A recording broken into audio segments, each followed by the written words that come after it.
Растет количество погибших от масштабного российского обстрела. Что с правилами пересечения границы в Украине и правда ли, что они стали жестче? Обо всем этом расскажу подробнее в эфире «Нехта». Самые важные и интересные новости. Россия долго и тщательно готовилась к обстрелу гражданских, к обстрелу мирных городов Украины. Эта атака также повлияет на тех, кто имел сомнения, помогать или нет Украине, и насколько интенсивно помогать Украине. Каннибализм в авиации, гражданская авиация РФ выглядит сейчас очень странно. И за 22 и за 23 год они съели 30% этих самолетов. Первый звездопад года уже начался. Не пропустите, все детали расскажу. Спасибо, что смотрите, спасибо, что доверяете нам. Не забывайте ставить лайки, не забывайте оставлять комментарии, не забывайте подписываться на наш канал. Это очень важно и совсем не сложно. Поехали. Российский Белгород под обстрелом. Центр города сотрясают взрывы, а российские медиа пишут о десятках пострадавших. Вот он потом смотрел на дорогу, что-то там прилетело с скоростей. В интернете, в социальных сетях уже пишут невозможные версии того, кто же и как обстреливает город. Самое интересное, что по Белгороду работали F-16 зачем-то. Другая, что из ракетной системы залпового огня «Град» ВСУ обстреливают Белгород, что тоже не очень подходит, так как слишком далеко город от границы, не 20 километров. Все детали сообщим вам далее. Видео, которое не можем показывать тут, обязательно покажем в нашем телеграм-канале. Оставайтесь с нами, не забудьте подписаться. Количество погибших в Киеве от российского пятничного обстрела выросло до 16 человек, по крайней мере на момент записи этого видео. Об этом пишет мэр Киева в своем телеграм-канале. Более 30 человек пострадали. Во многих городах Украины после российского обстрела объявляются дни траура по погибшим. Запорожье, Днепр, Одесса, Львов. В Днепре погибло 6 человек, в Одессе 4, в Запорожье 9. Россия продолжает утверждать, что удары наносились по военным целям. Они для этого даже подполье придумали. 29 декабря была нанесена серия ударов по военным объектам на территории украинских городов. Наши товарищи из Харькова сообщают, вначале было 2 первых прилета по заводу Малышева, потом сразу туда же полетели скорые. Чуть позже был нанесен удар в район ТЭЦ номер 3, возник сильный пожар. После того прибыло еще 2 прилета по заводу Малышева. Первый с большим задымлением, а второй с сильным взрывом и выбросом пламени метров на 50-70, как говорят местные жители. Известно, что на заводе Малышева производился ремонт военной техники. На момент прилета там находилось 15 единиц техники. Вообще по Харькову сегодня было около 15 прилетов. Были нанесены удары по военным объектам в городе Киев. Как сообщают товарищи, удары пришлись по Подолу. На Подоле известно, что находятся склады с военной техникой и с боекомплектом, боеприпасом. Интересный руководитель подполья, который не скрывает своего лица. И военные объекты и склады, которые находятся в многоэтажках, видимо.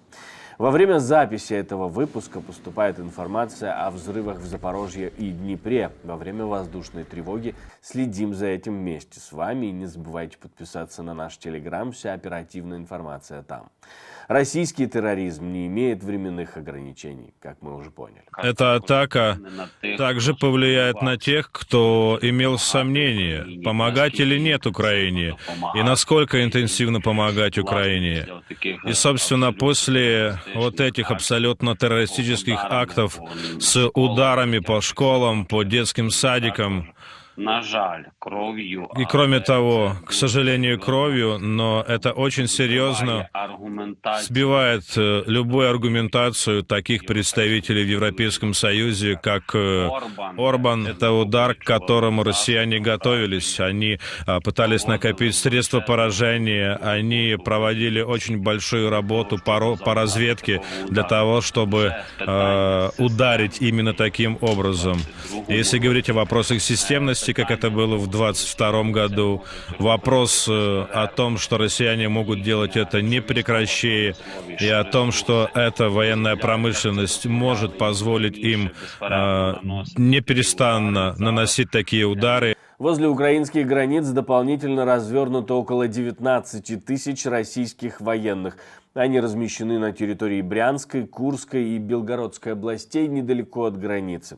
Об этом пишет пресс-служба командования Объединенных сил Вооруженных сил Украины. Для выполнения этих задач страна-агрессор развернула группировку войск общей численностью около 19 тысяч человек, вооруженных танками, боевыми бронированными машинами, артиллерийской и ракетной техникой, средствами противовоздушной обороны и оперативно-тактическими ракетными комплексами. К тому же эта группировка постоянно обстреливает украинское приграничье, использует авиацию и беспилотники и пытаются нанести как можно больше вреда украинской инфраструктуре.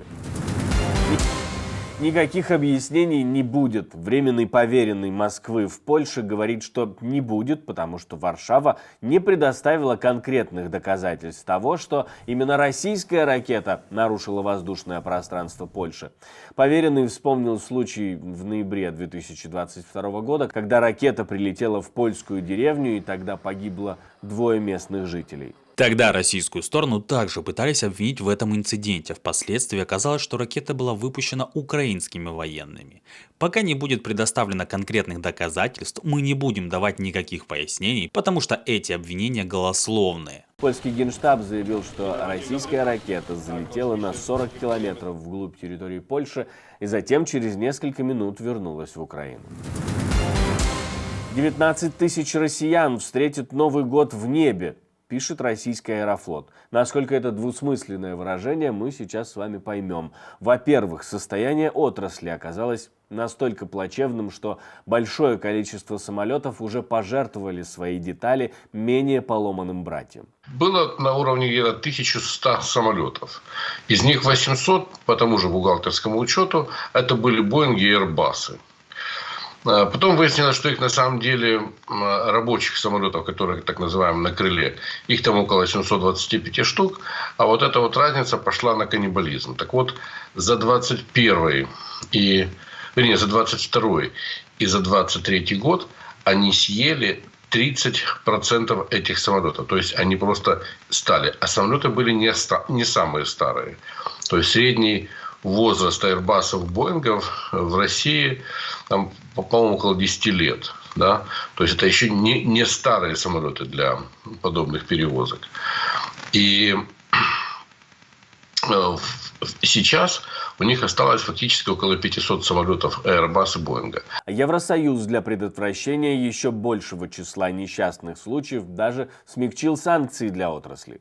Техническая помощь России в области авиационных товаров и технологий будет разрешена в той мере, в какой это необходимо для обеспечения деятельности Международной организации гражданской авиации в рамках установления технических промышленных стандартов. А вместе с тем в Украинском центре национального сопротивления заметили, что именно на самолетах гражданской авиации российская Минобороны перевозит собственные войска. За текущий месяц оккупанты пользовались услугами 2 авиакомпаний iFly и Ural Airlines. На самолетах этих перевозчиков враг перевозит личный состав из Москвы, Новосибирска, Екатеринбурга в Ростов. Дальше оккупантов уже наземным транспортом переправляют на утилизацию в Украину. В центре пишут, что следят за всеми передвижениями оккупантов и никто не останется безымянным.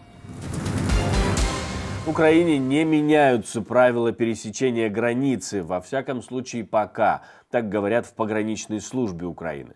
Изменений в правилах пересечения границы нет, но со стороны Государственной пограничной службы Украины всегда будет оставаться тщательная проверка условий выезда и четкое соблюдение законодательства. Только с начала года на границе было отказано в выезде почти 50 тысячам граждан Украины, которые не подпадали под условия пропуска, а также разоблачены 3000 поддельных документов.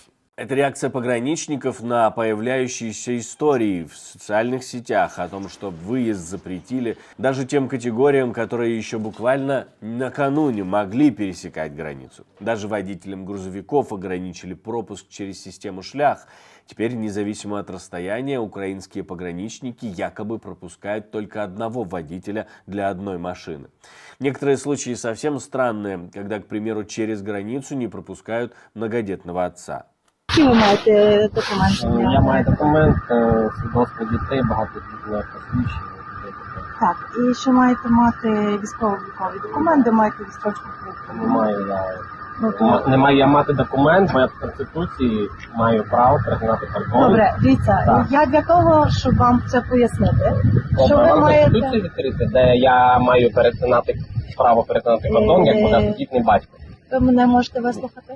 Можу. 20-ї не було так. Після 20-ї є інше трошки розпорядження. Яке І розпорядження? я для того тут, щоб вам пояснити, що якщо у вас не буде військово-облікових документів, краще вам повернутися. Будем надеяться, что все это снова окажется неправдой или какими-то одиночными случаями, ведь демократическое общество вроде должно выглядеть по-другому. Первый метеорный поток, первый звездопад 2024 года уже начался и достигнет своего пика в ночь с 3 на 4 января. Ожидается, что в это время можно будет увидеть до 120 падающих звезд в час. Называется это все квадрантиды. Это, конечно, не самый зрелищный, но первый звездопад Нового года. Скорее всего, увидеть его можно будет именно в ночь с 3 на 4, но при хорошей погоде и удаче можно попробовать уже. Спасибо, что смотрите, спасибо за доверие, жду ваших комментариев, лайков и репостов. Как обычно, любая ваша реакция важна. Это важно для того, чтобы нас становилось больше, и YouTube понимал, что вам это нравится. На этом все, до встречи и хороших вам новостей.